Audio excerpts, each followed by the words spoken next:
Hello दोस्तों, आप सब कैसे हैं। आइए हम नेक्स्ट टॉपिक बढ़ते हैं।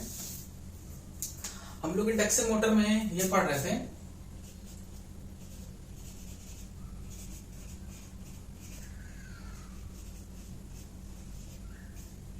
ठीक है। इंडक्शन मोटर में हम लोग पढ़े थे कि induction motor how to work या working principle of induction motor कैसे वर्क करता है, और प्लस उससे रिलेटेड उसमें जो स्टार्टिंग में जो न्यूमेरिकल बनते हैं, जो कंपटीशन में आते हैं, relative motions between stator and rotor speed, relative motion between stator field and rotor field speed, इस तरह के टॉपिक्स हम लोग कवर किए थे जो कि मैक्सिमम बार पूछे गए एग्जाम में। ठीक है, आप इससे प्रीवियस वाली वीडियो में आप जरूर देख लीजिएगा क्लास में। ठीक है, नेक्स्ट हम लोग पढ़ते हैं। हम लोग एक टर्म पढ़े थे स्लिप। हम लोग क्या पढ़े थे? स्लिप पढ़े थे। स्लिप को हम डिनोट करते हैं स्मॉल एस से। ठीक है, हम लोग स्लिप पढ़े थे।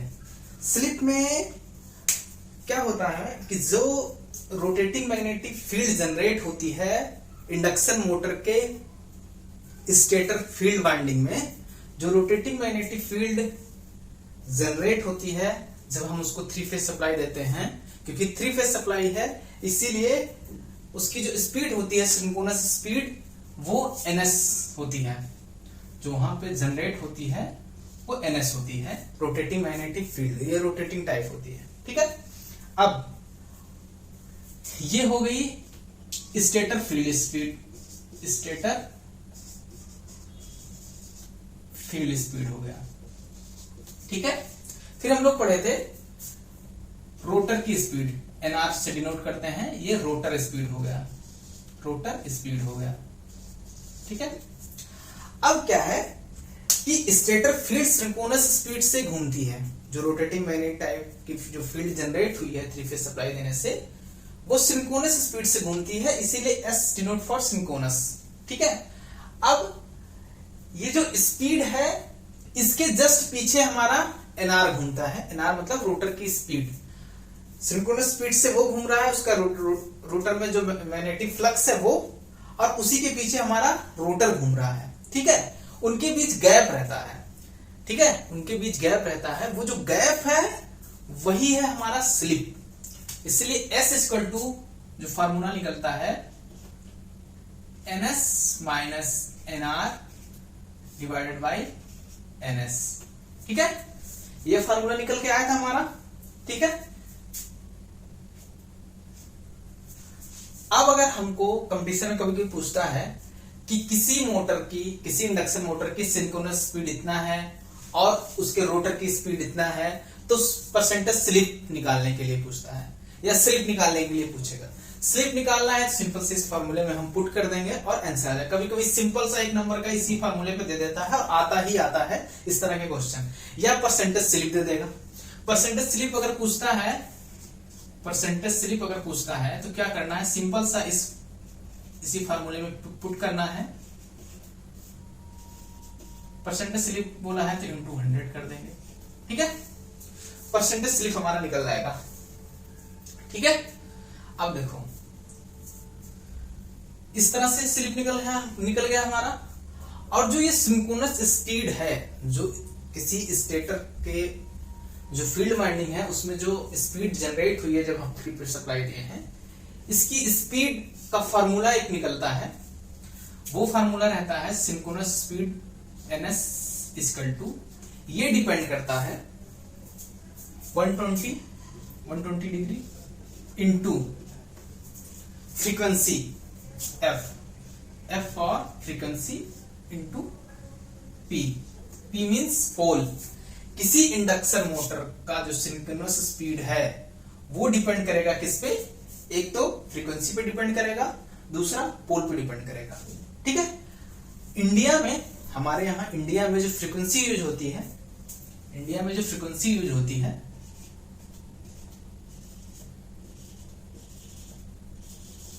वो होती है 50 हर्ट्ज। फ्रीक्वेंसी की जो यूनिट होती है हर्ट्ज में होती है, वो 50 हर्ट्ज यूज होती है। तो जनरली f इक्वल टू 50 रख देंगे। अब इस पोल पे डिपेंड करता है कि सिंक्रोनस स्पीड क्या आएगा किसी भी इंडक्शन मोटर का या किसी। ठीक है, अब अगर 2 पोल की मोटर हो तो यहां अगर 2 हम पुट करेंगे, इफ अगर 2 पोल की मोटर है P इक्वल टू 2, अगर P इक्वल टू 2 करेंगे तो सिंक्रोनस स्पीड कितना होगा 120, फ्रीक्वेंसी कितनी है 50 डिवाइडेड बाय 2, 2 छक्के 12 और 6 पंचे 30, 3000 आरपीएम। ठीक है, तो सिंक्रोनस स्पीड उस मोटर की 3000 आरपीएम निकलेगी। यदि पोल 4 पोल की मोटर है, ठीक है, एक नॉर्थ पोल एक साउथ पोल, तो 2 पोल हो गया, एक north pole south pole, north pole south pole. ठीक है, अगर 4 पोल की मोटर है तब सिंक्रोनस स्पीड क्या निकल के आएगी, NS इक्वल टू 120 इंटू 50, क्योंकि फ्रीक्वेंसी सेम है। अब यहां 2 की जगह 4 आ जाएगा, 4 एक नम 4, 4 3 12, 5 3 15, 1500 आरपीएम। ठीक है, इसका मतलब यह है अगर 2 पोल की मोटर है तो उसकी सिंक्रोनस स्पीड 3000 आरपीएम होगा, अगर 4 पोल की मोटर है तो उसकी जो सिंक्रोनस स्पीड होगी वो 1500 आरपीएम होगी। ठीक है, अब कभी कभी बोल देगा क्वेश्चन में कि 2 पोल की मोटर है और स्पीड जो है रोटर की वो कुछ आरपीएम दे देगा समथिंग, और फिर आपसे स्लिप कमांड पूछ लेगा। तो अगर 2 पोल की मोटर दिया है तो आपको सिंक्रोनस स्पीड निकालना पड़ेगा। अगर आपको ऐसे फार्मूले से रख के अगर याद हो गया कि 2 पोल की मोटर है तो 3000 आ जाएगा, 4 पोल की मोटर है तो 1500 आ जाएगा, तो डायरेक्ट आप यहां पुट कर देंगे। अगर 2 पोल की दिया है तो यहां सिंक्रोनस स्पीड की जगह 3000 आरपीएम पुट करेंगे। अगर 4 पोल की मोटर बोला है तो सिंक्रोनस स्पीड की जगह हम 1500 आरपीएम पुट करेंगे। ठीक है, इस तरह से सिंक्रोनस स्पीड निकाल देंगे। आपको रोटर की स्पीड दिया रहेगा, आप इस फार्मूले में पुट करेंगे तो आपको स्लिप पता चल जाएगा, परसेंटेज स्लिप पता चल जाएगा। ठीक है, कभी कभी इसका उल्टा देता है, कभी कभी आपको ये स्लिप की वैल्यू दिया रहेगा, आपसे पूछ लेगा कि रोटर की स्पीड क्या होगी, 2 पोल की मोटर है अगर 4 पोल की मोटर है तब।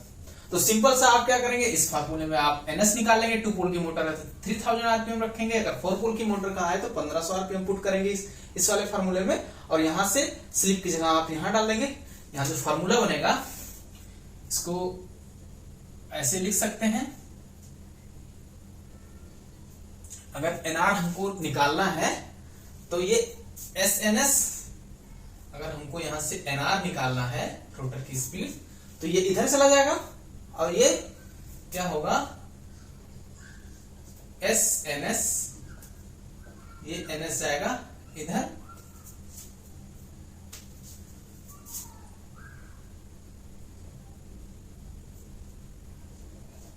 NS minus SNS। ठीक है, NR पॉजिटिव हो जाएगा, इधर चला जाएगा, और ये दोनों अपोजिट चले जाएंगे उधर, और यहां से NR अगर हम निकालेंगे रोटर स्पीड तो यहां NS NS काउंट हो जाएगा, 1 माइनस S। ठीक है, अब कभी कभी आपको स्लिप की वैल्यू दिया रहेगा और बोलेगा कि 2 पोल की मोटर है या 4 पोल की मोटर है तो रोटर की स्पीड क्या होगी, तो डायरेक्ट इस फार्मूले में हम पुट कर देंगे, और फार्मूला सही है ना, SNS, और ये इधर आ जाएगा तो NS माइनस SNS NR। ठीक है, इस फार्मूले में पुट कर देंगे और हमको NR की वैल्यू, रोटर की वैल्यू पता चल जाएगी कि रोटर कितने स्पीड से हमारा घूमेगा। ठीक है, एक तो ये इंपॉर्टेंट फार्मूला है, एक तो ये इंपॉर्टेंट फार्मूला है, एक इंपॉर्टेंट फार्मूला ये है। इससे पिछले वाले लेक्चर में हम ये बताए थे कि at a stand still condition में जब हमारा मोटर रुका हुआ है उस समय रोटर की स्पीड क्या होगी या स्लिप क्या होगा। रोटर की स्पीड मतलब कि जब मोटर रुका हुआ है तो रोटर की स्पीड तो 0 ही होगी। ठीक है, NR हमारा 0 हो जाएगा, यहाँ पे पुट करेंगे, NS से NS कट जाएगा, स्लिप इक्वल टू 1 आ जाएगा। कभी कभी ये क्वेश्चन में पूछता है, इससे पिछले वाले लेक्चर में हम बताए हैं कि कैसा क्वेश्चन आता है, इस तरह से आ जाएगा आपका निकल के। ठीक है, अब देखो इसमें एक फार्मूला और बहुत ही इंपॉर्टेंट है, उससे भी रिलेटेड क्वेश्चन आते हैं एग्जाम में कई बार। ये फार्मूला यहां लिख लेते हैं, NS इक्वल टू 120 F/P। ठीक है, एक फार्मूला निकलता है, एक फार्मूला में क्वेश्चन कई बार पूछा गया इस पे भी, जो थीटा मैकेनिकल जैसे थीटा इलेक्ट्रिकल, जो एक सर्किल होता है वो 360 डिग्री का होता है। एक सर्किल अगर हम ले लें, एक सर्किल अगर ऐसे हम ले लें तो ये 360 डिग्री का होता है मैकेनिकली। ठीक है, तो अगर थीटा मैकेनिकल हमको निकालना है, क्योंकि इसमें टीथ बने रहते हैं, जो यहाँ पे टीथ बने रहते हैं जिसमें हमारी बाइंडिंग पुट होती है। ठीक है, अब थीटा अगर मैकेनिकल निकालना है तो इसका एक फार्मूला होता है theta electrical divided by P/2। ये बहुत इंपॉर्टेंट फार्मूला है, आपको ये सारे फार्मूला याद करने पड़ेंगे, याद रखने पड़ेंगे। ठीक है, क्योंकि कभी कभी दे देगा कि थीटा इलेक्ट्रिकल की वैल्यू दे देगा 60 डिग्री, लिख देगा 60 डिग्री इलेक्ट्रिकल, 60 डिग्री इलेक्ट्रिकल लिख देगा, 60 डिग्री इलेक्ट्रिकल दे देगा, और 2 पोल की वैल्यू दे देगा, 2 पोल, ये P मींस पोल है, 2 पोल 4 पोल जो भी हो, तब पूछ लेगा कि अगर 2 पोल की मोटर है और थीटा इलेक्ट्रिकल की वैल्यू 60 डिग्री है, तब थीटा मैकेनिकल क्या आएगा। अगर हम यहाँ पे 60 डिग्री पुट कर देते हैं और 2 पोल की मोटर रखते हैं तो थीटा मैकेनिकल 60 आ जाएगा, क्योंकि 2 से 2 कट जाएगा, यहाँ 1 आएगा, और ये 60 यहाँ पुट कर देंगे। यदि 4 पोल की मोटर है, अगर P इक्वल टू 4 है, P इक्वल टू अगर 4 है तो क्या होगा, थीटा मैकेनिकल इक्वल टू हो जाएगा, थीटा इलेक्ट्रिकल अगर 60 दिया है तो 60 यहाँ पुट करेंगे, डिवाइडेड बाय, अगर 4 पोल की मोटर दिया है 4 डिवाइडेड बाय 2, 2 1 2, 2 दूना 4 और 2 3 6, तो थीटा मैकेनिकल जो निकल के आएगा वो 30 आएगा, 30 डिग्री। ये बहुत इंपॉर्टेंट फार्मूला है, ये फार्मूला ये ठीक है, स्लिप वाला ये फार्मूला, ये सारे फार्मूले बहुत इंपॉर्टेंट हैं, जो कि एग्जाम में इससे भी रिलेटेड कई बार क्वेश्चन आ जाते हैं, क्योंकि जरूरी नहीं बहुत टफ ही है। ठीक है, इससे पिछले वाले वीडियो में हम बताए हैं, जो रिलेटिव मोशन का एक आता है वो भी बहुत इंपॉर्टेंट है, अक्सर पूछा जाता है इस तरह के क्वेश्चन। ठीक है, एग्जाम में।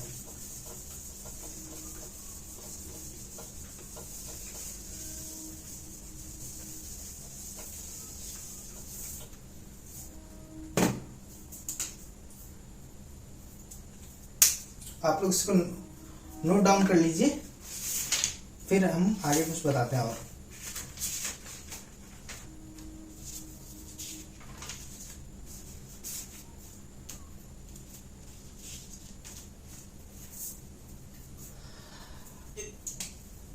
इससे पहले वाले वीडियो में हम बता रहे थे कि जो इंडक्शन मोटर है, नाम से ही पता है, प्रेरण मोटर, इंडक्शन मोटर, इसमें क्या होता है कि प्रेरण के द्वारा, इंडक्शन के द्वारा हमें कोई दूसरी चीज या इलेक्ट्रिकल मानो, करंट मानो, वोल्टेज मानो, वो हमको मिलता है। ठीक है, इंडक्शन के द्वारा। सेम जैसे हमारा ट्रांसफार्मर है, वैसे ही जैसे ट्रांसफार्मर में इलेक्ट्रोमैग्नेटिक इंडक्शन के थ्रू हमें क्या होता है, ट्रांसफार्मर में जो स्टेप अप स्टेप डाउन हम यूज करते हैं ट्रांसफार्मर, उसमें भी क्या होता है, ट्रांसफार्मर में इसकी भी हम क्लास लेंगे, ये भी बताना बाकी है, अभी जैसे जैसे बता दे रहे हैं। ट्रांसफार्मर में क्या करते हैं, ट्रांसफार्मर में क्या है, प्राइमरी साइड बाइंडिंग रहती है, ठीक है, इधर सेकेंडरी साइड भी बाइंडिंग रहती है।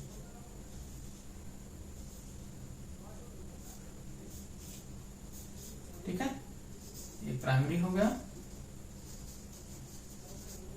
ये सेकेंडरी हो गया। ठीक है, अब देखो ट्रांसफार्मर में क्या होता है, ट्रांसफार्मर में क्या होता है कि जब हम इधर सप्लाई देते हैं, जब हम इधर पावर देते हैं, इलेक्ट्रिकल पावर देते हैं, ठीक है, वो भी कैसा, एसी पावर देते हैं, अल्टरनेटिव करंट। ठीक है, अल्टरनेटिव करंट का हम लोग पढ़े थे कि इसका जो साइनोसॉइडल वेव होता है, ठीक है, हाफ पोर्शन में पॉजिटिव होता है, हाफ पोर्शन में नेगेटिव होता है। तो जब एसी करंट देते हैं ट्रांसफार्मर के प्राइमरी साइड, तो क्या होता है कि इसमें एक फ्लक्स जनरेट होता है। ठीक है, ये फ्लक्स इस कोर में पूरा घूमता है, ये फ्लक्स जो है इस कोर में घूमता है, जो फाई होता है, क्योंकि ये CrGO मटेरियल का होता है, इसका जो कोर होता है, इसका भी कंपटीशन में पूछता है कि ये जो कोर होता है ना ट्रांसफार्मर का कोर, वो किस मटेरियल का होता है, तो ये CrGO का होता है, कोल्ड रोल्ड ग्रेन ओरिएंटेड, ठीक है, CrGO का होता है। तो इसमें मैग्नेट चुंबकीय जो क्षमता होते हैं ना वो काफी ज्यादा होता है, ठीक है, मैग्नेटिक प्रॉपर्टी का होता है, इसलिए इसमें इस प्राइमरी साइड में जो करंट फ्लो हो रहा है इस कंडक्टर में, जिसके कारण से इसके कोर में मैक्सिमम फ्लक्स जनरेट होता है, दौड़ता है, मान के चलो फाइम, ठीक है। अब ये जो फ्लक्स है ये क्योंकि AC करंट है, इस वजह से ये जो फ्लक्स है ये भी अल्टरनेटिव टाइप का होता है, जो फाइम है ना ये भी अल्टरनेटिव टाइप का है, मतलब हाफ सेक्शन में पॉजिटिव होता है, हाफ सेक्शन में नेगेटिव होता है। अब इस फ्लक्स के कारण, क्योंकि ये फ्लक्स इस दूसरे वाले जो वाइंडिंग का जो कंडक्टर है इसको कट कर रहा है, क्योंकि ये अल्टरनेटिव टाइप का है तो पॉजिटिव हो रहा है, नेगेटिव हो रहा है, जिसके कारण से इसके बीच रिलेटिव मोशंस हो रहा है, जिसकी वजह से इधर साइड भी हमको पावर मिलता है, करंट मिलता है, वोल्टेज मिलता है और पावर V/I। क्योंकि देखो हम यहां पे दे रहे हैं सप्लाई, लेकिन इस कोर की मदद से प्रेरण द्वारा, जिसको इंडक्शन बोलते हैं, इलेक्ट्रोमैग्नेटिक इंडक्शन बोलते हैं, ठीक है, ये जो क्योंकि ये जो फ्लक्स है ये अल्टरनेटिव टाइप का है जो जनरेट हुआ, क्योंकि AC करंट है, इसलिए ये जो फ्लक्स चेंज हो रहा है, पॉजिटिव नेगेटिव हो रहा है, इसलिए चेंज हो रहा है, उस फ्लक्स से ये कटता है कंडक्टर, और जिसके वजह से इधर भी हमको करंट और वोल्टेज मिल जाता है, पावर मिल जाता है। कभी कभी इंटरव्यू में या कंपटीशन वाले एग्जाम में भी ये क्वेश्चन पूछ लेता है, अगर ट्रांसफार्मर के प्राइमरी साइड को, अगर ट्रांसफार्मर को हम DC सप्लाई दें तब क्या होगा, DC सप्लाई दें तो क्या होगा। DC में हम लोग पढ़े थे कि DC में जो फ्लक्स जनरेट होगा, DC यहां दिए तो ये क्या है कि जैसे यहां तो फ्लक्स अल्टरनेट टाइप का था, यहां कंटिन्यूअस टाइप का होगा। DC में डायरेक्ट रहता है, ना हाफ नेगेटिव ना हाफ पॉजिटिव, इसमें तो डायरेक्ट चलेगा ऐसे, जिसके कारण से फ्लक्स में कोई चेंज नहीं होगा, जिसके कारण इधर ना हमको कुछ ना वोल्टेज मिलेगा ना करंट मिलेगा, और क्योंकि यहाँ पे हम DC सप्लाई दिए जा रहे हैं, कुछ टाइम बाद हमारी जो वाइंडिंग है वो सैचुरेट हो, ये कोर सैचुरेट हो जाएगा और ये जल जाएगा, ठीक है, वाइंडिंग कुछ टाइम बाद हीट अप होके जल जाएगी, जिसके कारण से हमें, इसीलिए जो हमारा ट्रांसफार्मर यूज होता है वो AC करंट के लिए डिजाइन है, ठीक है, AC करंट के लिए डिजाइन है फॉर स्टेप अप या स्टेप डाउन, वोल्टेज को हमें बढ़ाना है या घटाना है, या कभी कभी सेम वोल्टेज के लिए भी, क्योंकि ये एक प्रकार से मैकेनिकली, ये क्या है, मैकेनिकली अलग है, इलेक्ट्रो मैकेनिकली अलग है, ठीक है।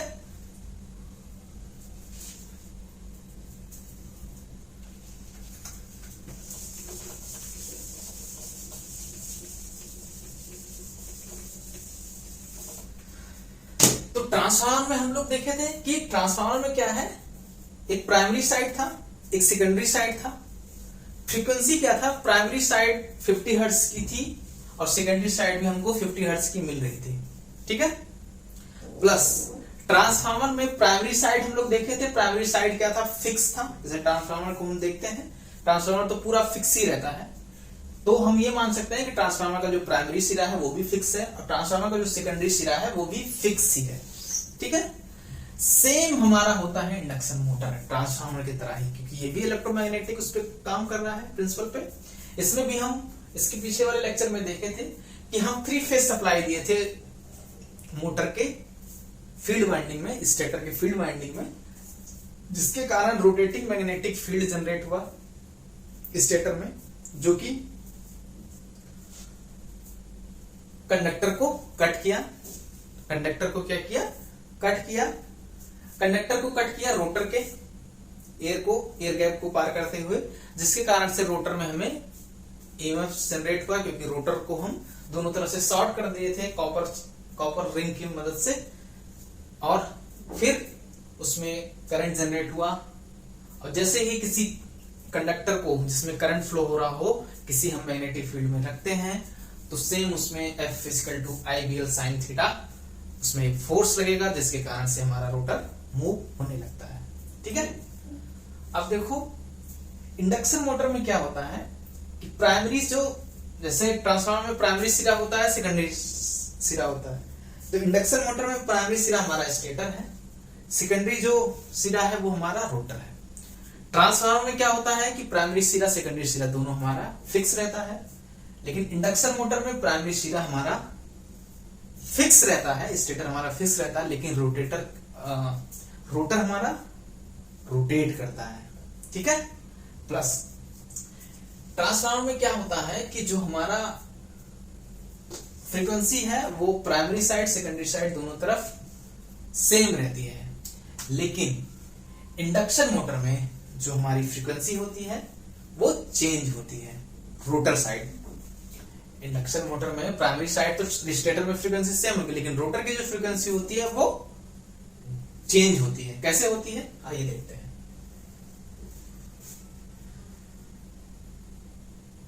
ये सिंक्रोनस स्पीड का है निकला हुआ फ्रीक्वेंसी का formula, NS equal to 120 F/P। ठीक है, ये स्टेटर का है। अब यहां से F इक्वल टू निकालेंगे, ये स्टेटर का F इक्वल टू क्या होगा, ये NS into P divided by 120। ठीक है, NS into P divided by 120। ठीक है,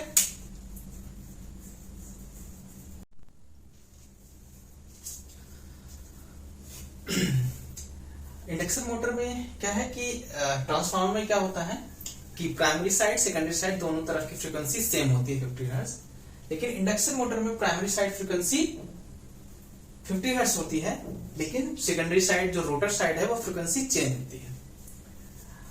देखते हैं कैसे चेंज होती है। तो यहां से हम अभी देखे थे कि NS इक्वल टू जो फॉर्मूला होता है सिंक्रोनस स्पीड का वो 120 F/P। ठीक है, तो F1 मींस जो स्टेटर साइड की फ्रीक्वेंसी है वो यहां से निकल जाएगा। ठीक है, अब हमें क्या निकालना है, F2 रोटर की फ्रीक्वेंसी F2। अब जो यहां पे स्पीड है वो सिंक्रोनस स्पीड है, लेकिन जो हमारा रोटर घूम रहा है वो सिंक्रोनस स्पीड और रोटर की जो स्पीड है दोनों में डिफरेंस है। सिंक्रोनस स्पीड और रोटर की स्पीड में दोनों में क्या है, डिफरेंस है, क्योंकि जो हमारा रोटर है वो सिंक्रोनस स्पीड पे नहीं घूम रहा है। ठीक है, तो हम डायरेक्ट सिंक्रोनस स्पीड ना लिख के हम वही डिफरेंस लिख देंगे, NS माइनस NR लिख सकते हैं इंटू P डिवाइडेड बाई 120, क्योंकि हमारा जो रोटर है वो सिंक्रोनस स्पीड पे नहीं घूम रहा है। ठीक है, अब देखो NS माइनस NR को हम क्या लिख सकते हैं, NS माइनस NR को हम लिख सकते हैं, या इस फार्मूले से निकालेंगे तो इसको हम लिख सकते हैं, अगर ये फार्मूला हम यहां फिर से लिख दें, NS minus NR equal to SNS।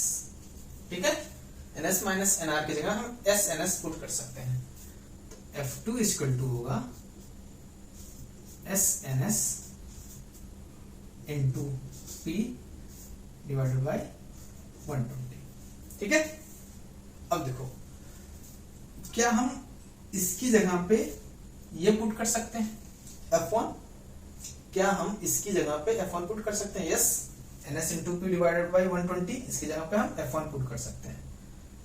तो F2 जो है, F2 मींस रोटर का frequency, S into F1, that means जो रोटर की फ्रीक्वेंसी है ये हमारी क्या है, F2, ये रोटर फ्रीक्वेंसी है। ठीक है, रोटर की फ्रीक्वेंसी जो है वो जो स्टेटर की फ्रीक्वेंसी है उसके S टाइम गुना होगी। इसका मतलब स्लिप का मान जैसे जैसे चेंज होगा, ये स्लिप ही लिखे थे यहाँ पे, स्लिप का मान जैसे जैसे चेंज होगा हमारी जो रोटर की फ्रीक्वेंसी वैसे वैसे ही चेंज होगी।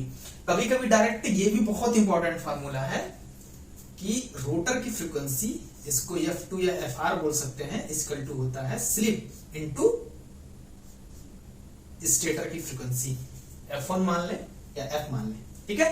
कभी कभी स्लिप का मान दिया रहेगा कि स्लिप की वैल्यू है 4%, अगर स्लिप की वैल्यू है 4% तो रोटर की फ्रीक्वेंसी क्या होगी, 4% है, उसको हम जब कन्वर्ट करेंगे परसेंटेज, 4% को हम कन्वर्ट करेंगे सिंगल वैल्यू में, तो क्या होगा 4 डिवाइडेड बाई 100, तो क्या होगा 0.04, ठीक है। तो हम FR की इक्वल टू निकालेंगे 0.04 हो जाएगा यहाँ पे, क्योंकि 4% है, इंटू F कितना है 50 हर्ट्ज। अब जो हमारा FR निकल के आएगा वो निकल के आएगा कितना, 15 चौके 60,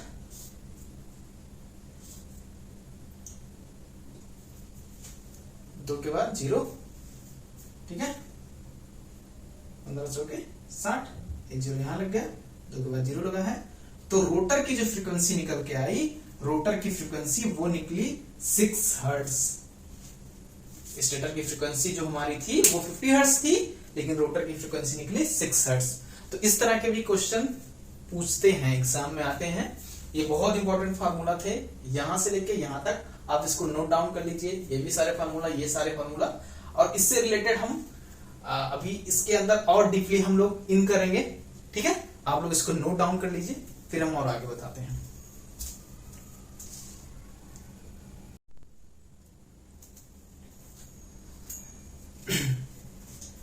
ये जितने हमारे लॉसेस होते हैं, जो हमको लास्ट में आउटपुट निकलता है हमारा रोटर का, रोटर मतलब शाफ्ट में जो पावर मिलता है वो किस किस लॉसेस से होते हुए गुजरता है। तो हमारे कई सारे लॉसेस होते हैं, स्टेटर हम दिए, फिर स्टेटर में जो स्टेटर का कॉपर लॉस है, ठीक है, फिर कॉपर लॉस, ये सारे हमारे लॉस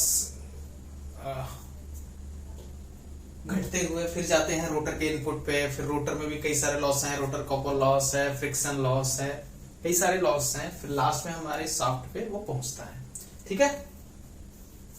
ये बहुत इंपॉर्टेंट फार्मूला है, ये आप लोग नोट डाउन कर लीजिए, इससे रिलेटेड कई बार कंपटीशन में आया है क्वेश्चन, ठीक है। इसके बारे में डिटेल में हम आगे बताएंगे, लेकिन अभी क्योंकि एग्जाम है उसके पॉइंट ऑफ व्यू से आप ये इसकी इंपॉर्टेंस आप इस तरह से आप रेडी कर लीजिए कि रोटर का इनपुट, ये अनुपाते का चिन्ह है, रोटर कॉपर लॉस, फिर रोटर का आउटपुट, इसको आप ऐसे याद कर लीजिए कि रोटर इनपुट मतलब हम रोटर में इनपुट सप्लाई दिए, फिर कुछ लॉसेस हुआ जो कॉपर लॉस है, फिर आउटपुट हमको मिल गया रोटर का, ठीक है। इस तरह से आप इसको याद कर सकते हैं। इक्वल टू 1 अनुपाते स्लिप S है, अनुपाते 1 माइनस, इसी का माइनस कर देंगे 1 माइनस S, इस तरह से हम इसको लिख सकते हैं, ठीक है। अब देखो इस फॉर्मूले से अगर आपको पूछ लिया कि रोटर इनपुट इतना है तो रोटर कॉपर लॉस आप ज्ञात करिए। रोटर इनपुट का मान आपको दिया हुआ है कि कभी कभी रोटर इनपुट ना देके आपको स्टेटर का दे देगा और स्टेटर के कॉपर लॉस का मान दे देगा, तो स्टेटर में से स्टेटर कॉपर लॉस घटाएंगे तो वही रोटर का इनपुट होगा। कभी कभी इस तरह से डायरेक्ट ना देके आपको इस तरह से घुमा के क्वेश्चन दे सकता है, जो डायरेक्ट ऐसे नहीं देगा लेकिन ऐसे घुमा के पूछ सकता है कि रोटर का जो इनपुट है, ठीक है, रोटर का जो इनपुट है वो डायरेक्ट ना देके आपको दे देगा स्टेटर का इनपुट, और स्टेटर के जितने लॉसेस हैं वो दे देगा आपको। स्टेटर कॉपर लॉस हुआ, स्टेटर कोर लॉस हुआ, एयर गैप को पार करते हुए वो पहुंचा था रोटर पे, जो रोटर पे पहुंचा था वही था रोटर इनपुट, ठीक है। ऐसे दे दिया और पूछ लेगा कि कॉपर लॉस कितना होगा, वो आप फाइंड आउट करिए, ठीक है। तो रोटर इनपुट और रोटर कॉपर लॉस ये डिवाइडेड बाय ये करेंगे तो सेम ये डिवाइडेड बाय ये करेंगे, ठीक है। अगर आगे का जो फर्स्ट है डिवाइडेड बाय सेकंड है तो इधर भी फर्स्ट डिवाइडेड बाय सेकंड कर देंगे। That means rotor input divided by rotor copper loss first का सेकंड से डिवाइड किए तो वैसे ही first divided by second, first divided by second, 1 divided by s slip. अब रोटर कॉपर लॉस आपसे पूछा है तो यहां से क्या निकलेगा, यहां से निकलेगा ये इधर जाएगा rotor copper loss equal to ये इधर जाएगा और एस इससे मल्टीप्लाई होगा, रोटर इनपुट इनटू एस। ये आपको फार्मूला यहां से निकल के आ जाएगा। ठीक है, अगर आपको दिया है रोटर इनपुट का वैल्यू और स्लिप की वैल्यू आपको पता है तो आप रोटर कॉपर लॉस आप ज्ञात कर सकते हैं, या आपको रोटर कॉपर लॉस दिया है और स्लिप की वैल्यू दिया है तो आप रोटर इनपुट भी पता कर सकते हैं। Same rotor input equal to क्या होगा, rotor copper loss divided by slip. यहां से रोटर इनपुट बराबर क्या होगा, ये रोटर कॉपर लॉस इधर चला जाएगा डिवाइडेड बाय स्लिप। इस तरह से हम रोटर इनपुट भी निकाल सकते हैं प्लस रोटर कॉपर लॉस भी निकाल सकते हैं। इसका मतलब रोटर कॉपर लॉस जो निकलेगा, रोटर का जो इनपुट होगा उसको हम डिवाइड कर देंगे स्लिप से तो हमें रोटर कॉपर लॉस पता चल जाएगा। ठीक है, प्लस अगर रोटर इनपुट और रोटर आउटपुट तो हम एफिशिएंसी पढ़ते हैं, एक टर्म्स एफिशिएंसी में लोग कई बार पढ़े हैं। एफिशिएंसी जब हम निकालते हैं किसी भी इक्विपमेंट का तो हमेशा क्या होता है, आउटपुट अपॉन इनपुट, हमेशा क्या होता है, आउटपुट अपॉन इनपुट। तो अगर हम rotor output divided by rotor input कर देंगे तो हमें क्या पता चल जाएगी, हमें पता चल जाएगा क्या, उसकी एफिशिएंसी। ठीक है, तो ये निकाल लेते हैं। थर्ड डिवाइडेड बाय फर्स्ट है, यहां लिखते हैं third rotor output divided by, third divided by first है रोटर इनपुट, तो वैसे ही third divided by first 1 minus s divided by 1 लिख सकते हैं, कोई दिक्कत नहीं, या ना लिखे तब भी कोई दिक्कत नहीं। अब देखो rotor output divided by rotor input equal to होगा 1 माइनस एस। अगर आपको एस की वैल्यू दिया है, स्लिप की वैल्यू दिया है, तब भी डायरेक्ट आप एफिशिएंसी निकाल सकते हैं इंडक्शन मोटर के रोटर की। क्लियर, इंडक्शन मोटर की आप क्या कर सकते हैं, एफिशिएंसी निकाल सकते हैं। एफिशिएंसी यही तो होता है, एफिशिएंसी जो होता है, एफिशिएंसी होता है आउटपुट अपॉन इनपुट। अब देखो डायरेक्ट स्लिप दिया है तब निकाल सकते हैं, या फिर स्लिप की जगह हम क्या पुट कर दें, स्लिप की जगह अगर हम ये पुट कर दें ns minus nr divided by ns, हम ये पुट करके देख लेते हैं। 1 माइनस ns, ये माइनस बाहर जाएगा तो प्लस हो जाएगा,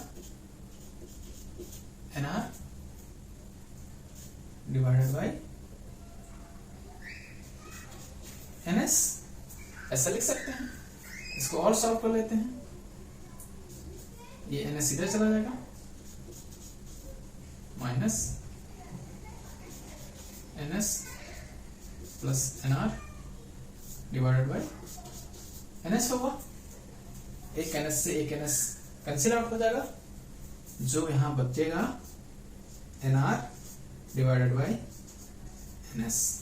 इसका मतलब यहां एक चीज और निकल गया है कि अगर एफिशिएंसी निकालना है तो डायरेक्ट आप 1 माइनस स्लिप कर देंगे तब भी एफिशिएंसी पता चल जाएगी, या रोटर का जो स्पीड है divided by synchronous speed, stator की जो सिंक्रोनस स्पीड है उससे डिवाइड कर देंगे तब भी हमको एफिशिएंसी पता चल जाएगा। एक फार्मूला ये निकल के आया, एक फार्मूला ये निकल के आया। कहां से, यहां से आपको जो भी पूछता है, इसके बीच में रिलेशन पूछता है तो ये डिवाइडेड बाय ये, जो यहां आप करेंगे वही इधर साइड करेंगे। सिंपल सा याद करने का फॉर्मूला क्या है, रोटर इनपुट है, उसमें से कुछ लॉस हुआ, कॉपर लॉस हुआ, फिर हमको रोटर आउटपुट मिल गया। यहां 1 लिखेंगे, यहां स्लिप लिखेंगे, 1 माइनस स्लिप लिख देंगे।